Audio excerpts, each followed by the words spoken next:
दोस्तों, आप लोग इस समय वीडियो को आराम से बैठकर देख रहे होंगे। कुछ लोग कहीं घूम रहे होंगे, लेकिन आज जिस जगह पर आप बैठे हैं या घूम रहे हो, काम कर रहे हो, वह ज़मीन आज से करोड़ों साल पहले 8,500 डिग्री के तापमान से उबल रही थी। जिस जगह पर आप बैठे हैं वह जगह लाखों सालों तक बर्फ से ढकी हुई थी। आज की इस वीडियो के अंदर आप पृथ्वी के 450 करोड़ साल के सफ़र को देखने वाले हैं। इस रोचक सफ़र के लिए इस वीडियो के अंत तक बने रहें। दोस्तों, जिस जगह आज हमारा सौर मंडल है, वहाँ विभिन्न प्रकार की गैस और धूल के बादल हुआ करते थे। वैज्ञानिकों के मुताबिक धूल के बादलों से दूर एक तारा हुआ करता था। समय के साथ साथ उसे तारे की ऊर्जा कम होने लगी, जिसके कारण उसके अंदर एक विशाल विस्फोट हुआ। विस्फोट की वजह से अंतरिक्ष के धूल कण एक दूसरे से टकराने लगे। इस दौरान बादलों में स्थित धूल के कण दबाव और गर्मी के कारण बड़े उल्कापिंड पत्थरों में परिवर्तित हो चुके थे, और इसी दबाव की वजह से इन बादलों में स्थित रेडियो एक्टिव पदार्थ ने ग्रेविटी का निर्माण किया। इस ग्रेविटी के कारण इनके बीच में हाइड्रोजन और हीलियम इकट्ठा होने लगे। इस भयंकर दबाव के कारण एक विशाल विस्फोट हुआ, और इसी विस्फोट के कारण हमारे सूरज का जन्म हुआ। अंतरिक्ष में घूम रहे क्षुद्र ग्रह भारी वजन की वजह से सूरज के करीब आकर सूरज की परिक्रमा करने लगे। पृथ्वी पर ग्रेविटी होने की वजह से सूरज की परिक्रमा करने वाले पिंड अब पृथ्वी की परिक्रमा करने लगे और धीरे धीरे टूटकर यह पृथ्वी पर गिरते रहे। और ऐसी ही घटना हमारे पड़ोसी ग्रह थियो पर भी हो रही थी, जिसके कारण ही यह पृथ्वी के और करीब आने लगा, और इस भयंकर टकराव की वजह से पृथ्वी के हिस्से के रूप में अंतरिक्ष में फैल गए और एक रिंग की तरह पृथ्वी का चक्कर लगाने लगे। इसी बीच हमारे चांद का भी निर्माण होता है। उसी वक्त पृथ्वी पर सिर्फ एक ही समुद्र हुआ करता था, और वो 1900 डिग्री सेल्सियस के तापमान पर उबल रहा था।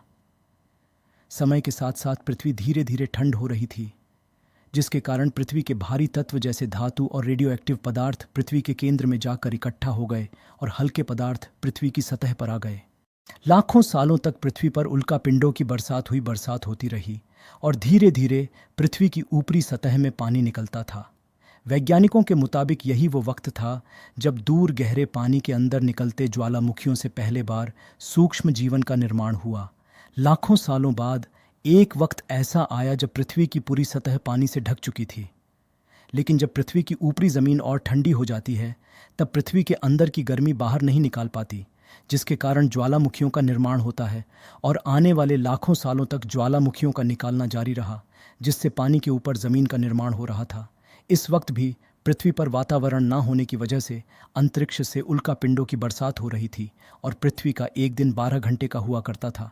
साल बीतते गए और धीरे धीरे सूक्ष्म जीव विकसित होते गए और समूह में रहने लगे। आज से लगभग 250 करोड़ साल पहले बार पृथ्वी पर ऐसे जीवन का निर्माण हुआ जो जीने के लिए इस पानी के अंदर के रहते थे। इस वक्त तक पृथ्वी पर ज़्यादातर ज्वालामुखी का निकलना बंद हो गया था। माइक्रोबैक्टीरिया की वजह से वातावरण में ऑक्सीजन की मात्रा बढ़ रही थी। वातावरण में ऑक्सीजन बढ़ने की वजह से पृथ्वी का वायुमंडल बनना शुरू हुआ, जिसकी वजह से पृथ्वी के ज़्यादातर हिस्सों में यह सूक्ष्म जीव फैल गए। सालों बाद एक वक्त ऐसा आया पृथ्वी में ज़्यादा ऑक्सीजन बढ़ने के कारण ये सूक्ष्म जीव बढ़ाने शुरू हो गए। उस वक्त तक पृथ्वी का वातावरण ठंडा होने के साथ साथ ऑक्सीजन और आयरन की मात्रा भी बढ़ चुकी थी। वक्त बीतने के साथ साथ धरती की टेक्टोनिक प्लेट्स में दरार होने लगी और ज़मीन का लावा बाहर निकालने लगा, जिसके कारण पृथ्वी के वातावरण में कार्बन डाइऑक्साइड की मात्रा बहुत बढ़ गई और पृथ्वी पर एसिड की वर्षा शुरू हो गई, जिसकी वजह से पृथ्वी का तापमान घटना लगा। और तापमान इतना घट गया कि पृथ्वी के ऊपर मौजूद पानी बर्फ में परिवर्तित होने लगा। आमतौर पर जब धरती पर सूरज की किरणें गिरती हैं, तब ज़मीन उन किरणों को सोख लेती है, मगर क्योंकि पूरी पृथ्वी बर्फ से ढक चुकी थी और बर्फ सफ़ेद और चमकीली होती है, जिसके कारण सूरज की किरणें धरती पर गिरने के बाद वापस चली जाती थीं।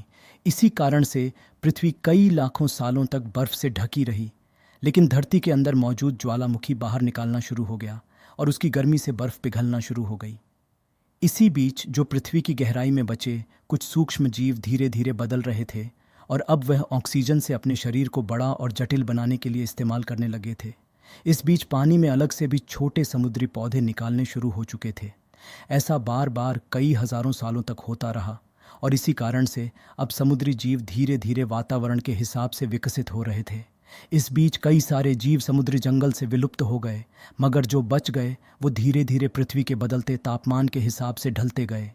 धीरे धीरे वातावरण में ऑक्सीजन की मात्रा बढ़ने लगी और पृथ्वी पर होने वाली एसिड की वर्षा कम होने लगी। वातावरण में ऑक्सीजन आने की वजह से पृथ्वी की ओजोन लेयर मोटी होने लगी और आज से लगभग 45 करोड़ साल पहले पृथ्वी की ऊपरी सतह पर पहले बार प्लांट उगना शुरू हुए। वक्त के साथ ज़मीन पर अलग अलग प्रकार के पौधे और पेड़ उगना शुरू हुए। ये वो वक्त था जब समुद्री जानवर समुद्र से बाहर निकल रहे थे और ज़मीनी जानवरों में परिवर्तित हो रहे थे। धरती की ज़्यादातर ज़मीन एक जगह इकट्ठा हो चुकी थी, जिसे आज हम एशिया महाद्वीप के नाम से जानते हैं। पृथ्वी का वातावरण और तापमान लगभग स्थिर हो चुका था और अब करीब 21 से 23 घंटे का दिन हुआ करता था। अब समुद्री जीव पानी से बाहर रहने लगे थे और वातावरण के हिसाब से उनके शरीर का रंग रूप बदल रहा था। धीरे धीरे यह ज़मीनी जानवर डायनासोर में परिवर्तित हो गए और उनका शरीर लंबा और विशाल रूप से विकसित होने लगा। कुछ डायनासोर शिकार किया करते थे, जिसके कारण उनके दांत तेज़ होते चले गए। ज़्यादातर ज़मीन रेगिस्तान और बंजर हो चुकी थी और ज़्यादातर जंगल समुद्र के करीब हुआ करते थे, जिसमें डायनासोर रहा करते थे। पृथ्वी की ऊपरी ज़मीन ज़्यादातर पानी के संपर्क में आने लगी, जिसके फलस्वरूप पृथ्वी पर हरियाली बढ़ने लगी, जिसकी वजह से डायनासोर और ज़्यादा विभिन्न और विशाल होते चले गए। डायनासोर ने आने वाली लगभग 20 से 30 करोड़ सालों तक पृथ्वी पर राज किया। आज से लगभग 6.5 करोड़ साल पहले पृथ्वी की तरफ आज के माउंट एवरेस्ट से भी बड़ा, लगभग 4.5 लाख करोड़ किलो जितना वजनी उल्कापिंड लगभग 80,000 किलोमीटर प्रति घंटे की स्पीड से पृथ्वी की तरफ आ रहा था और वह जलते हुए सीधा पृथ्वी से टकराया। इस टकराव से निकालने वाली ऊर्जा आज के 10 करोड़ परमाणु बम एक साथ फटने के बराबर थी। कुछ ही घंटों में पूरी पृथ्वी के वातावरण में हानिकारक गैस और धूल की वजह से पृथ्वी नष्ट हो चुकी थी। डायनासोर भी मारे गए। उस वक्त ज़मीन के ऊपर बाज और चूहा ज़मीन के अंदर रहा करते थे, जिसके कारण वह इस विशाल प्रलय से बच गए। पृथ्वी का वातावरण पूरी तरह से काला और अंधेरा हो चुका था, जिससे धूप भी ज़मीन तक नहीं पहुंच कर रही थी। धूल और हानिकारक गैस के कारण पृथ्वी पर फिर से एसिड की वर्षा शुरू हो गई और फिर पृथ्वी ठंडी होकर बर्फ़ से ढक गई। लेकिन इस बार पृथ्वी पर बर्फ़ लाखों सालों तक जमी रही और 80 से 90 हज़ार साल बाद यह पिघलनी शुरू हो गई।